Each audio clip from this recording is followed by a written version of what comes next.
오늘 함께 나눌 말씀 사도행전 1장 12절에서 14절 말씀입니다. 사도행전 1장 12절에서 14절 말씀입니다.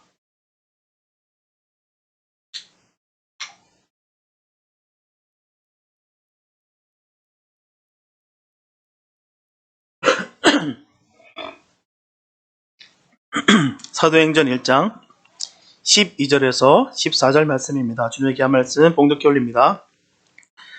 제자들이 감람원이라 하는 산으로부터 예루살렘에 돌아오니 이 산은 예루살렘에서 가까워 안식일에 가기 알맞은 길이라.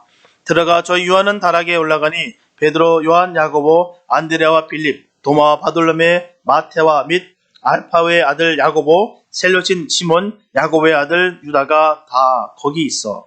여자들과 예수의 모친 마리아와 예수의 아우들로 더불어 마음을 같이하여 저녁 기도에 힘쓰니라. 아멘.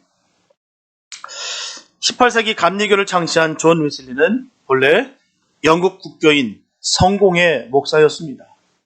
그가 32세 되던 때 그는 미국의 선교의 길을 떠납니다.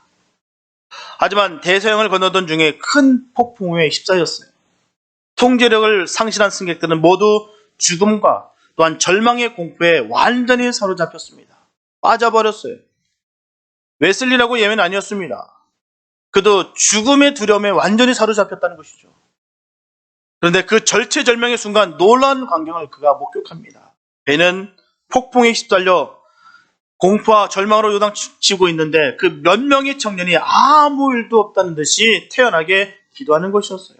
그들이 바로 모라비안 형제단원이었습니다.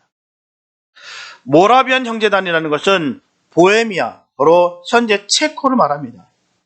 그 보헤미아의 개혁가 존 후스의 신앙을 계승한 사람들이 그 보헤미아 동부 모라비에서 결성된 바로 신앙 집단이었어요. 그 형제단원들이 폭풍 속에서 의연하게 기도하는 모습은 웨슬리에게 너무나도 커다란 충격과 수치심을 안겨줬습니다. 참된 신앙이 무엇인지 비로소 깨닫게 해준 거예요. 그들의 모습을 비춰볼 때 죽음의 공포에 사로잡혀 있던 자신이, 그렇게 벌벌 떨고 있었던 자신은 감히 하나님을 믿는다라고 말할 수조차 없었다는 것이죠. 그가 지금 가는 길이 선교의 길이었습니다. 죽음을 다 내어놓고 간다고 하는 그 길을 떠나는 그 가운데서도 그 폭풍으로 말미암아 그가 완전히 무너졌었다라는 것이죠. 이처럼 대서양 폭풍 속에서 모라비안 형제단은 웨슬리의 그 회심과 새로운 출발의 결정적인 역할을 하였고요. 이후에 감리교를 창시한 그는 오늘날 주님의 사람들에게 너무나 많은 영향력을 미치고 있습니다.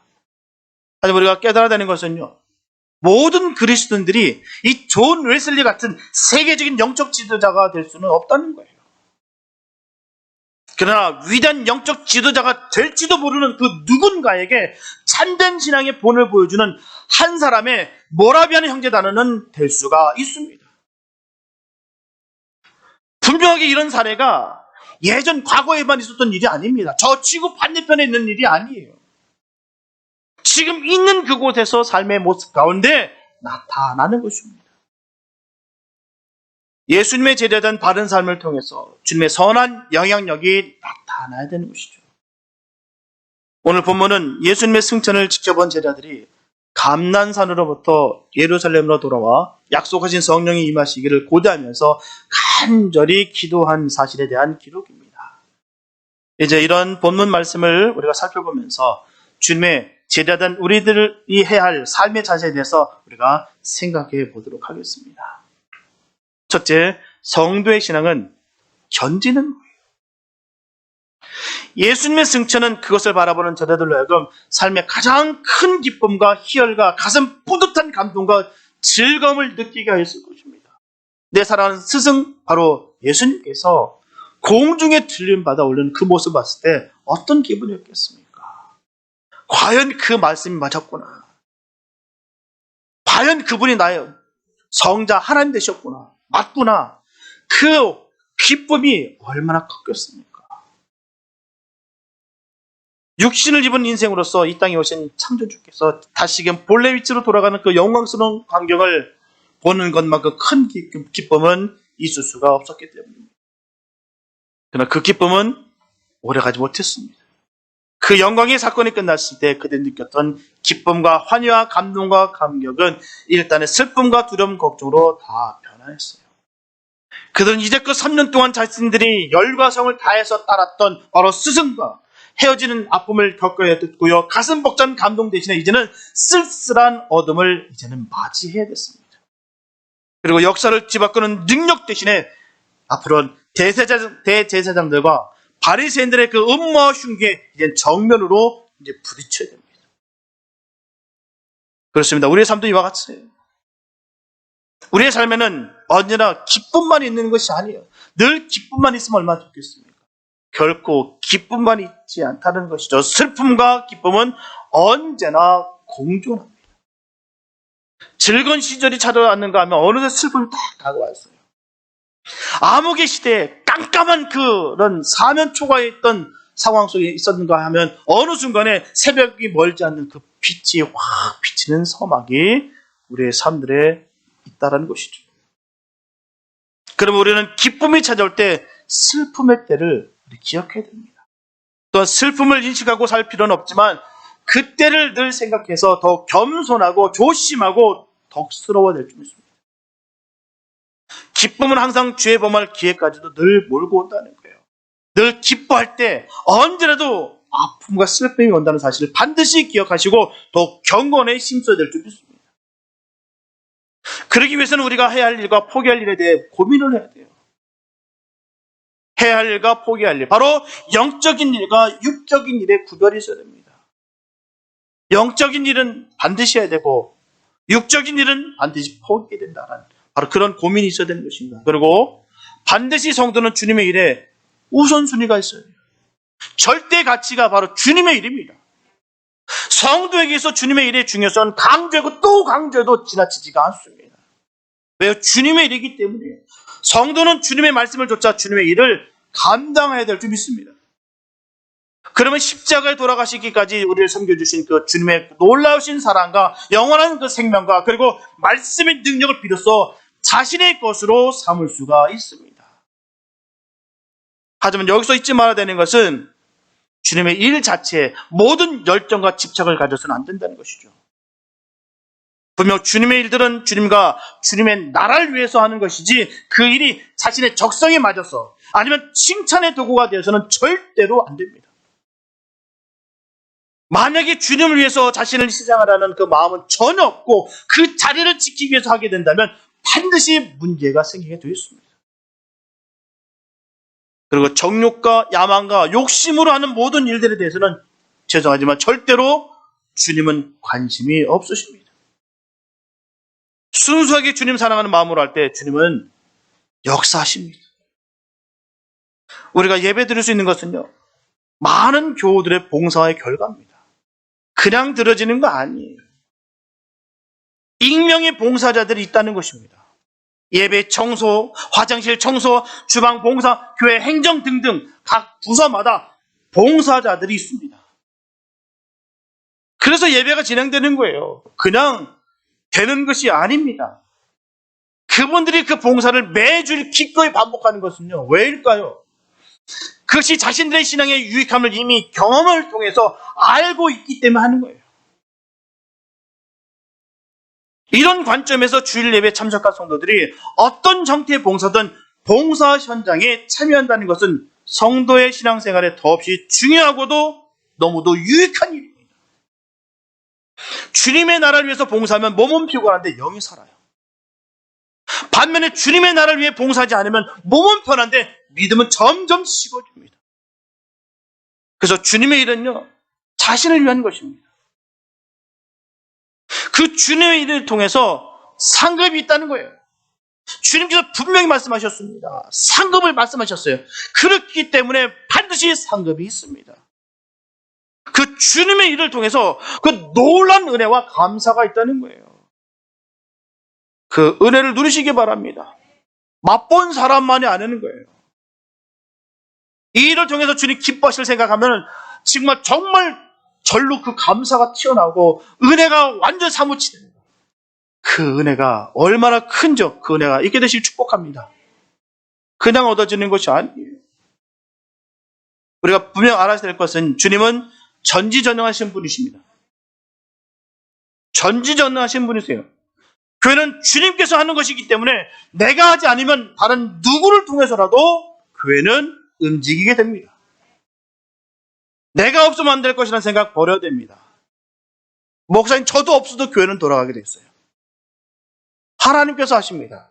하나님의 교회이기 때문에 하나님께서 역사해요. 그래서 사명 주신 것에 감사해야 되는 거예요. 하나님 앞에 우리는 겸손해야 됩니다. 교만은 패망의 선봉이라 분명히 전하고 있습니다. 가장 싫어하는 게 교만이에요. 주님 앞에 늘 겸손하게 되시기 바랍니다.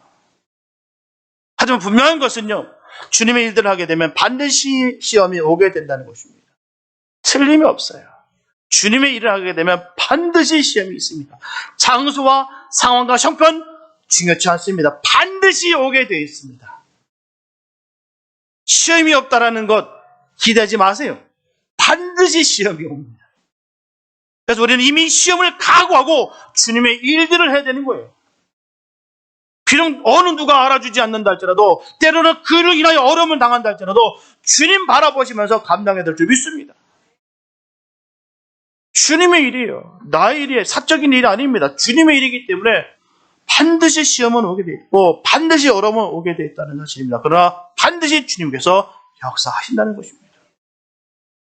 결국 성도는 화려한 일들에 관심만 가지는 것이 아니라 그 이면에 어려움과 고통이 있다는 사실을 늘 인식하시면서 믿음으로 주님의 일들을 감당해야 될 줄 믿습니다. 언제나 우리에게는 기쁨과 슬픔이 공존하고 있다는 것을 잊지 마시고 기뻤던 과거에서 벗어나서 현실에 있는 문제들을 주님과 함께 기쁨으로 해결하며 나아가게 되시기를 축복합니다. 언제라도 늘 반복되는 거예요. 기쁨과 슬픔은 늘 공존하게 되어 있습니다. 늘 머무는 것이 아니에요. 늘 변화되는 것이고 늘 성장되는 것입니다. 그토록 주님을 갈망하는 사람을 찾으세요. 그들에게 축복하시고 그들과 함께 하시길 바라십니다. 주님께서 찾으시는 그 사람이 저와 여러분들 다 될 수 있게 되시기를 예수님의 이름으로 축복합니다. 둘째, 성도는 천지의 삶을 잘 지켜야 됩니다. 본문 12절 전반부에 보면 제자들이 감람원이라 하는 산으로부터 예루살렘에 돌아오니라고 말씀하고 있어요. 분명 주님께서 승천하시는 곳은 감람산이었어요. 감람산. 바로 감람나무, 즉 올리브나무가 많은 곳이라 하여서 감람산이라 불리는 곳이었습니다. 제자들은 주님께서 승천하신 모습 그대로 다시 오실 것을 확인한 즉시 그 감람산을 떠나서 예루살렘으로 다시 돌아왔습니다. 황홀함에 절여서 머물러 있지 않고요, 그 길을 떠났다는 거예요. 여기가 좋사오니 주님 여기서 초막 찍고 영원히 살겠습니다. 너무 그 모습이 너무나 경이롭습니다. 주님 다시 이곳에 오지 않겠습니까? 그러니 나 여기서 초막 펴놓고 주님 기다리겠습니다. 그렇지 아니하고 거기를 툭툭 털고 옮겼다는 것이죠. 다시 말씀드리면 그들이 있어야 할 삶의 현장으로 다시 돌아왔습니다. 다시 오실 주님을 소망하며 이 세상에서 성도로 살아가기 위함이었다는 것입니다. 사실 예루살렘 그곳은 자신들을 죽이고자 살기 등등한 바로 대제사장들과 바리새인들, 서기관들이 있는 곳입니다. 좋은 곳이 아니에요. 절대로 안전지대가 아닙니다. 살기가 등등한 곳이에요. 예수의 이름으로 선포하는 순간 이제 죽는 자리가 바로 예루살렘 자리입니다. 그러나 그곳은 또한 하나님의 성령이 임하시리라고 예언된 약속의 도성이기도 합니다. 제자들은 이런 상황 속에서 자신들의 안전보다는, 그 안위보다는 하나님의 약속을 더욱 중히 여겨서 예루살렘으로 돌아왔어요. 자신들의 생이 끝날지도 모르는 그곳 예루살렘, 바로 곳곳에 죽음의 그림자가 스며 있는 그곳이었지만 주님의 명령과 약속을 저버릴 수 없기 때문에 예루살렘으로 다시 돌아왔던 것입니다. 이처럼 용기 있는 믿음은요, 자신의 안전보다는 주님의 뜻을 우선으로 여기는 신앙에서 나오는 거예요. 믿음의 용기는 그냥 얻어지는 것이 아닙니다. 바로 나의 안위보다, 나의 명예보다, 나의 욕심보다 주님의 뜻을 우선으로 여길 때 바로 그런 신앙에서 나오는 것이 바로 믿음의 용기입니다. 바로 믿음의 결단은 거기서 나오는 거예요. 죽으면 죽으리라는 각오로 하나님의 명령에 순종하여 왕에게 나갔던 바로 에스더와 같이, 또한 그리 아니하실지라도 믿음으로 담대히 품은 불을 향해 선택했던 바로 사드락과 메삭과 아벳느고처럼 해야 되는 것입니다. 설령 손해가 예상되는 일이고 위험에 처하게 되는 일일지라도, 그리고 하나님의 명령이라면 담대히 순종하는 자들이 되어야 될 줄 믿습니다. 분명하게 새 역사는 우리의 삶과 동떨어진 그 머나먼 곳에서 이루어지는 것이 아닙니다. 그 미지의 세계에서 이루어지는 것이 아니에요. 바로 새 역사는 언제나 우리의 일상에서, 우리의 일상적인 삶에서 전개되는 것입니다. 본문 13절과 14절에 보면, 들어가 저희 유하는 다락에 올라가니 베드로, 요한, 야고보, 안드레와 빌립, 도마와 바돌레메, 마테와 및 알파오의 아들 야고보, 셀롯인 시몬, 야고보의 아들 유다가 다 거기 있어 여자들과 예수의 모친 마리아와 예수의 아우들로 더불어 마음을 같이하여 저녁 기도에 힘쓰느라 라고 말씀하고 있습니다. 이처럼 감람산에 들어온 제자들은 그들의 예루살렘 거처였던 다락방, 마가의 다락방으로 들어갔어요. 그리고 그곳에 모여있던 남녀 성도들, 예수님의 모친 마리아 및 예수님의 아우들, 그리고 나머지, 그래서 성경은 그 수가 대략 120명쯤 됐다라고 전하고 있습니다. 당시 예루살렘에는 예루살렘 성전이 있었어요. 이런 예루살렘 성전과 가정집 다락이었던 이 마가의 다락방과는 전혀 비교가 되지 않습니다.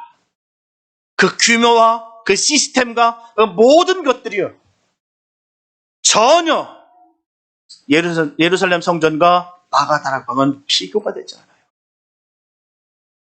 그뿐만 아니라 로마 제국의 통치하에 있었던 예루살렘에는 수많은 사람이 운집할 수 있는 야외 경기장과 극장이 있었어요. 그 말은 뭐겠습니까? 많은 사람이 있었다는 거예요. 2000년 전 예루살렘 중심으로 한 그 유대 땅에 얼마나 많은 사람이 살고 있었는지 우리가 짐작할 수가 있다는 것입니다. 따라서 마가 다락방에 모인 120명은 분명 많은 수가 아니에요. 비교가 되지 않은 너무나도 초라한 숫자입니다. 그러므로 예루살렘 사람들은 마가의 다락방에 모인 120명을 전혀 대수롭지 않게 여겼을 거예요. 별로 큰 영향력을 끼칠 것이라고는 전혀 생각하지 못했습니다. 그곳에서 기도하던 120명의 성도들 역시 마찬가지예요. 앞으로 자신들의 삶을 통해서 어떤 일들이 전개될 것인지 전혀 예측하지 못했습니다. 난 앞으로 엄청난 일들을 할 거라고 여겼던 사람들 없으며, 게다가 그 120명 가운데 이름이 밝혀진 소수의 이름을 제외하면 그 나머지 대부분요, 이름도 없는 무명의 존재들입니다. 이름도 없어요. 성경에 기록도 되어 있지 않습니다. 누군지도 몰라요. 그러나 그들이 그곳에서 은혜를 받고 성령을 받아서 그들에 의해서 얼마나 엄청난 일이 인류의 역사에 일어났고요, 또 일어나고 있는지 우리가 확연하게 알고 있다는 것입니다. 그 모든 일이 가능할 수 있었던 것은 그들 모두가 참된 신앙인 바로 진정한 성도였기 때문입니다. 진정한 성도였기 때문에 이후 그들이 각자의 인생을 살아가면서 만난 사람들 가운데 주님을 영접하고 그 시대를 향해 복음을 들고 순교의 자리까지 간 사람들이 아주 폭발적으로 생기게 되었습니다. 그래서 우리가 예수님을 믿을 수가 있던 거예요. 이 사람들을 인하여 그 엄청난 그 역사를 이루어져서 우리가 예수 믿을 수 있는 것입니다. 감사한 건 지금도 선교는 진행되고 있습니다. 분명하게 120이라는 그 숫자 자체는 아무것도 아닙니다. 하지만 참된 성도 120명만 있으면 인류의 역사는 얼마든지 세워질 수 있음을 분명 본문에서 전하고 있습니다. 숫자와 크기의 싸움이 아니다라는 거예요. 신앙은 절대로 크기와 숫자 싸움이 아닙니다. 하나님께서 역사하시느냐, 하나님께서 길을 열어주시느냐, 그 문제에 있다는 사실입니다. 그러기 위해서는 성도가 되어야 되는 거예요. 제자들이 기도하며 힘써 구하는 것은요, 바로 성도답게 이 세상을 살아갈 힘과 용기와 지혜였다는 것을 분명히 알 수 있습니다. 그들이 간 것은 거기 있어요. 세상의 명예와 세상의 욕심으로 구했던 것이 아니라 정말 성도답게 하나님의 제자답게 살겠다라고 그들이 서원하고 기도했다는 것입니다. 이것은 그들이 죽음의 위험마저도 전혀 두렵지 않냐고 주님의 증인으로 생을 마감하는 것으로 그가 기도했던 그 의미를 알 수가 있습니다. 생명마저도 아낌없이 주님 앞에 다 내려놨어요. 그들이 주님으로부터 3년 동안 훈련받은 것도, 주님 안에서 초대교회를 이루고 서로 섬김의 삶을 실천하는 것도 모두 세상에서 성도로서 주님의 사람으로서 살아가기 위함입니다.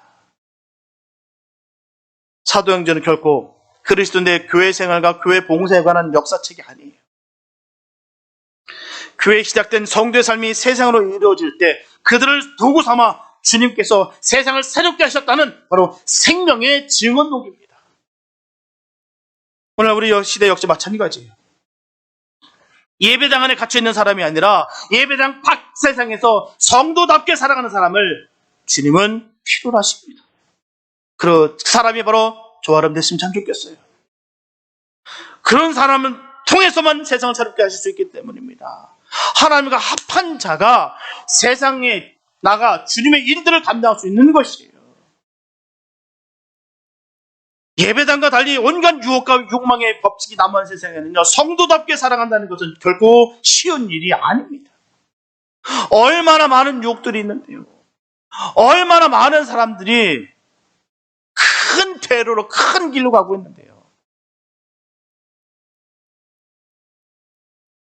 세상은 바로 그런 곳입니다. 그래서 그것은 끊임없는 결단과 용기를 필요로 하기 때문에 우리가 기도 없이는 불가능해요. 기도 없이는 주님의 일을 감당할 수가 없습니다. 늘 기도가 따라야 되는 거예요. 기도 없이 하다 보니까 문제가 발생되고 능력 위주로 따라가다 보니까 발생되는 것이 다 시험과 충돌이라는 거예요.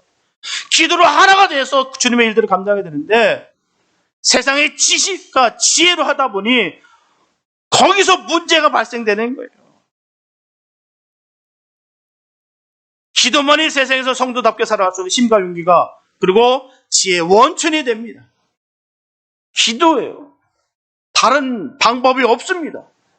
기도입니다. 기도. 주님께서 분명히 말씀해 주셨어요. 기도 외에는 이런 이유가 없다고 했습니다. 주님의 일들은 기도 외에는 그런 일들이 일어나지 않아요. 기도하지 않은데도 불구하고 일이 술술 잘 풀린다. 두려워하시기 바랍니다. 주님 역사가 아닐 거예요. 내가 주님께 기도하면서 그런 일들을 이루어가는 것입니다. 비록 우리 교회가 초대형 교회도 아니고 교인 숫자 또한 많은 것은 아니지만 저와 여러분들이 하나 되어서 진정한 성도의 삶을 살아가게 된다면 적게는 이 지역에서부터 저 열방에 이르기까지 주님의 복음이 반드시 전파될 줄 믿습니다. 이 우리의 삶을 통해 통로로 삼아서 이 시대의 개혁가가, 이 시대의 영적 지도자가 이 시대를 위한 사명자를 불러내실 줄 믿습니다. 저는 그렇게 되리라 믿습니다. 그렇기 때문에 지금의 우리 앞에 있는 어려움과 고난들 별로 중요치 않습니다. 왜요? 주님 우리를 향해서 우리를 통해서 주님의 일들이 아름답게 열매 맺을 것을 우리는 믿기 때문입니다. 우리 삶 가운데 그런 많은 영적 지도자들이 튀어나왔으면 좋겠어요.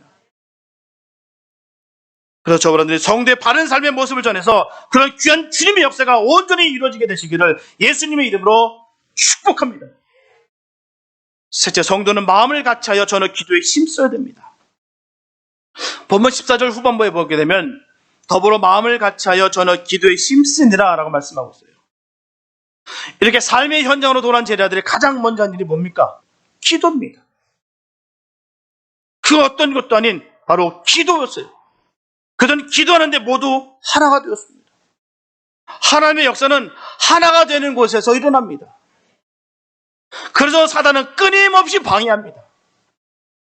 어떻게 저렇게 이 방법 저 방법 다 동원해서 어떻게든 서로 미워하게 만들고 어떻게든 그 분쟁이 일어나게 해서 갈라놓게 만듭니다. 왜요? 하나 되게 하지 못하기 위해서. 하나 되게 되면 분명히 하나님의 역사가 일어난 것을 알기 때문에. 사단은요 바보가 아닙니다. 목소리, 한 마음, 한 소망, 하나의 기도, 이것이 우리로 하여금 주님의 약속하신 축복의 수요자가 될 수 있게 하는 절대적인 조건입니다. 그래서 우리가 하나 되기 위해서 생명 거는 거예요. 내가 희생하고 내가 포기할지라도 하나 되기 위해서 하는 겁니다. 바보라서 하는 거 아니에요. 속는 것이 아니라 속아주는 것입니다. 속는 것은 바보고요, 속아주는 것은 덕인 거예요. 하나님의 능력입니다. 여기서 전혀 힘쓰다로 번역된 헬라어 프로스칼테라오는 자신을 붙들어 맨다는 의미 있어요. 그들은 기도로 자신을 붙들어 맸어요. 예루살렘에 돌아온 제자들은 그곳에 모여있는 그 형제들과 더불어 무엇보다 먼저 기도에 열중했습니다. 이처럼 제자들은 스승과의 헤어짐, 그리고 안날에 대한 불안과 공포에 그들은 자신을 내어 맡기고 벌벌 떨고 있었던 것이 아니었다는 것이죠. 그들은 자신들의 슬픔을 기도로 바꿨습니다. 미래에 대한 불안을 약속에 대한 확실한 소망으로 바꿨어요. 그래야 그들 모두는 약속된 성령을 받을 수가 있었습니다. 그리고 이것이 나중에 세계를 움직이는 커다란 불꽃의 불씨가 되었습니다. 지금 슬픔과 고독이 이기는 것, 그것은 바로 적극적인 기도예요. 분명하게 그들의 기도는 중단되지 않는 기도였습니다. 그들의 기도는 지치지 않는 기도였어요. 주의 여러 어려운 여건에 의해서 낙심하는 기도가 아니었습니다. 그들의 기도는 모든 환경과 여건을 초월하는 기도였고요, 하나님만을 바라보고 했던 기도였습니다. 이렇듯 중단되지 않고 약속을 기다리며 끝까지 인하는 믿음의 기도가 바로 준비된 축복의 결실을 거두게 되는 것입니다. 그런 자들에게 주님께서 축복 주십니다. 그 축복을 받으시기 바랍니다. 주님으로 인해서 축복을 받아야 돼요. 축복을 받으려면 그 받을 준비가 돼 있어야 됩니다. 그것도 준비가 되어 있지 않으면서 무슨 축복을 요구합니까? 그러므로 기도하되 우리가 응답될 때까지 끝까지 해야 되는 거예요. 자신의 생각과 기준과 시간에 따라서 기도의 제봉이 수시로 바뀌거나 자신의 마음대로 기도를 중단해서도 결코 안 됩니다.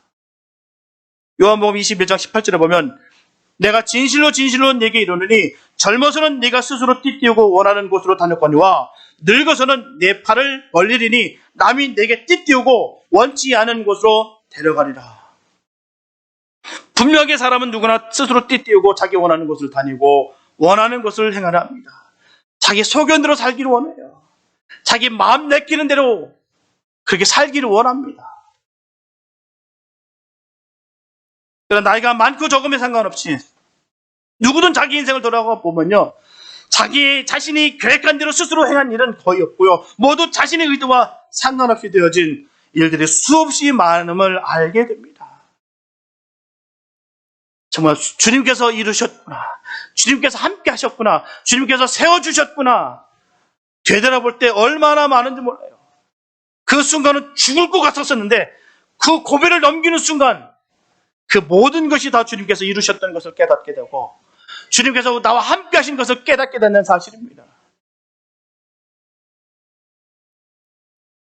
주님을 믿는 사람이라면 지금까지 이루어진 일들이 모두 주님에 의해 이루어진 일들을 고백하게 되는 것이에요. 그런 고백이 있게 되시길 바랍니다. 나의 나된 것은 다 하나님의 은혜인 것을 고백하는 그런 충성된 주님의 사람들 되시길 축복합니다. 그래서 이 사실을 분명히 깨달은 사람은 주님 앞에 두 팔을 벌리기 마련이에요. 천부의 의지 없어서 죽게 옵니다라고 울며 빌며 주님 앞에 나오는 것입니다. 주님께 싹싹 빌며 나오는 거예요. 주님께 항복하는 것입니다. 주님께서 이끄신 대로 이끌려 가기를 소망합니다라고 두 팔을 벌리는 거예요. 왜요? 지금까지 모든 것이 주님께서 하셨다는 것을 알았기 때문입니다. 내가 열심히 노력하니까 된 줄 알고 내 지혜를 열심히 돌려보니까 되고 내 수많은 내 인맥을 통해서 이 일들이 이루어졌는 줄 알았으나 알고 보니 모든 것이 다 주님께서 이루어주셨구나라는 걸 알게 됐을 때 두 팔 벌려 주님께 당하는 것입니다. 그런 일들이 얼마나 많이 우리 주변 삶 속에 벌어지는지 몰라요. 저는 그런 간증 들을 때마다 너무 감사하고 기분 좋아요. 정말 주님께 매달리기도 했는데 뜻하지 않은 주님의 복이 임하는 모습 볼 때마다 얼마나 기쁜지 몰라요. 너무 통쾌해요. 왜요? 사단은 늘 방해하고 공격하고 누르는데 그 모든 시험을 뚫고 일어서 승리하는 모습 볼 때마다 사단이 배 아파하는 모습 볼 때마다 얼마나 통쾌한지 몰라요. 주님께서 이끄신 대로 살게 되시길 바랍니다. 그것이 더 이상의 인생 낭비가 없는 최선의 삶이기 때문이에요. 주님께 이끌림을 당하는 삶이 최고의 삶입니다. 주님께서는 십자가 못 박혀 돌아가기 전날 밤이 맞도록 겟세마네 동산에서 기도하셨어요. 당신이 이제는 죽음이 목전에 임한 것을 아시고 심히 고민하시면서 슬프셨어요. 얼마나 그 마음이 게으르셨다면 아예 얼굴 땅바닥에 묻어버렸습니다. 너무너무 고통스러웠어요. 십자가의 죽음을 피하기 위함이었어요. 그 기도가 얼마나 간절했던지 주님의 얼굴에서 흐르는 땀에 피가 배어날 정도였습니다. 그러나 그 기도의 결과로 주님께서 얻으신 응답이 뭡니까? 그러니까 간절히 땀이 피가 될 정도로 바뀌었던 간절한 그 기도의 그 응답이 무엇이었어요? 마태복음 26장 45절 하반절에서 46절을 보게 되면 보라 때가 가까이 왔으니 인자가 죄인의 손에 팔리리라. 일어나라 함께 가자 보라 나를 파는 자가 가까이 왔느니라. 심히 고민하고 슬퍼하며 십자가의 죽음을 모면기 위해 땀에 피가 날 정도로 절규하셨던 주님께서는 기도를 마치시고 제자들에게 오셔서 이처럼 말씀하시는 거예요. 다시 말씀드리면 십자가의 죽음을 피하기 위해서 절규하셨던 그 주님께서 이젠 기도를 통해 하나님의 뜻은 당신을 십자가의 죽음으로 이끌어 가시는 것을 확인하는 것입니다. 나의 갈 길이 바로 이 길이구나. 바뀌지 않는구나. 주님의 뜻이 여기 있구나. 확인하는 것입니다. 이와 같이 주님께서 십자가의 길을 기꺼이 감수할 수 있었던 것은 심과 용기와 원칙이 바로 겟세마네 기도였다는 것입니다. 주님께서도 이처럼 기도를 통해서 하나님의 이끄심을 바르게 분별하셨다면 하물며 저와 여러분들은 어떻습니까? 주님께서도 기도하셨는데요. 저와 여러분들은 두말할 필요가 없습니다. 분명하게 인간이 본능과 욕망을 쫓아 사는 것은 전혀 어렵지 않아요. 내가 원하는 대로 살아가는 것, 내 본능대로 살아가는 것, 내 육신이 원하는 대로 살아가는 것은 절대로 어렵지가 않습니다. 그냥 두면요, 그대로 가게 됐습니다. 죄의 본성을 타고난 인간은 가만히 내버려둬도요, 나이와 상관없이 그 길을 마냥 걸어가게 되어 있습니다. 죄의 길로 가게 되어 있어요. 그러나 주님의 이끄심을 받는 것은 저절로 되지 않습니다. 그래서 기도를 통해서만 가능한 거예요. 기도만이 우리의 욕망과 본능으로부터 우리를 지켜주고요. 이 세상에서 주님을 따르는 예수님 사람답게 살아갈 힘과 용기와 지혜를 안겨줍니다. 기도만이 답이에요. 분명하게 기도의 궁극적 목적은 뭐겠습니까? 그 목적은 자기 기도 내용을 고수하려는 것이 아니에요. 받는 것은 자기 뜻대로 그 받을 것을 요구하는 것이 아니라 그 겟세마네 동산에서 주님께서 하셨던 것처럼 그 내용이 바뀌고 승화되는, 내가 고집했던 것을 내려놓는 것입니다. 삼위일체 하나님께서 자신을 다 내려놓고 정말 낮은 그 마음으로 기도하는 가운데 주님의 그 이끄심을 받는 것은 물론이요, 천지를 창조하신 전능하신 그 하나님 앞에서 인간의 바람이나 계획이 얼마나 부질없는지 바르게 판단할 수 있게 되는 것입니다. 내가 구했던 것이 정말 주님 보시기에 정말 미천했던 것이었구나. 아무것도 안 해였구나. 부질없는 것이었구나. 그 기도를 통해서 깨닫게 되는 것입니다. 그래서 기도할 때 중요한 것은 하나님의 뜻이 이루어지길 원하는 거예요. 하나님, 이것을 통해 주님의 뜻이 이루어지길 바랍니다라고 기도하는 것입니다. 그렇기 때문에 우리가 힘들고 어려울 때 기도하는 간구도 분명 필요하지만 기도의 핵심은 간구가 아니라 하나님의 뜻이 이루어지도록 우리의 마음이 바뀌는 것입니다.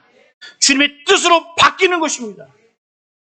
사랑하는 성도 여러분, 교회가 교회다워지고 성도가 성도다워지며 주님의 제자가 제자다워지는 길은 오직 기도함으로 성령의 충만함을 받는 길밖에 없습니다.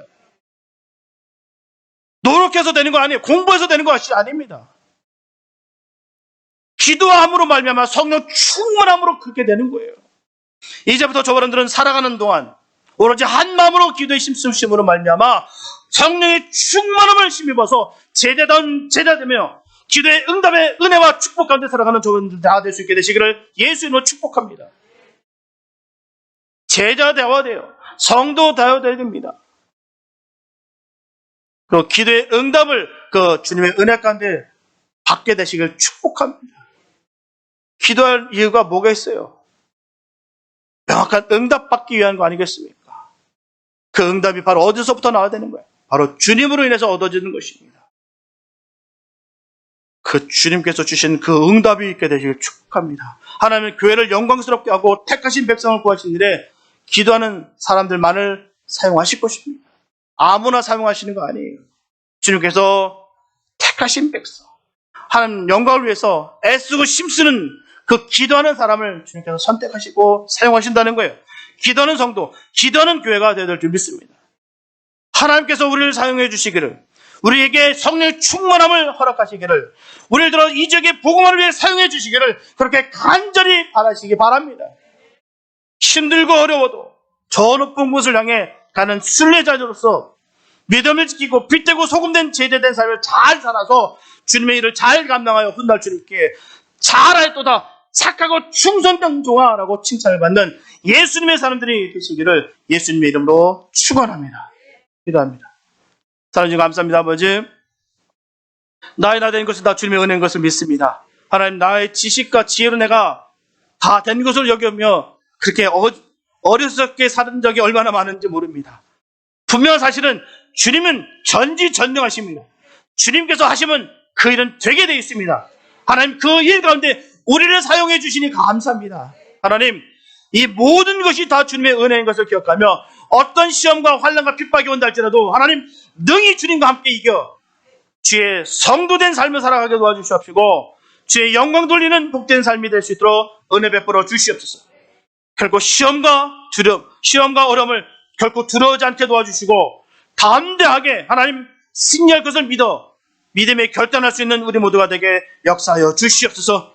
늘 기도에 힘쓰며 또 예배와 말씀 가운데 우리가 생명을 다하고는 주님의 복된 삶 되게 하여 주시옵소서. 날마다 주님을 닮아가기 원합니다. 주님이 나와 함께하게 우리가 주님을 닮아가는 것이오니 주님 언제라도 우리와 함께하시고 충만한 은혜가 임하게 하여 주시옵소서. 능력을 더하여 주심을 간절히 믿사옵고 우리를 원하신 예수님의 이름으로 기도했습니다. 아멘.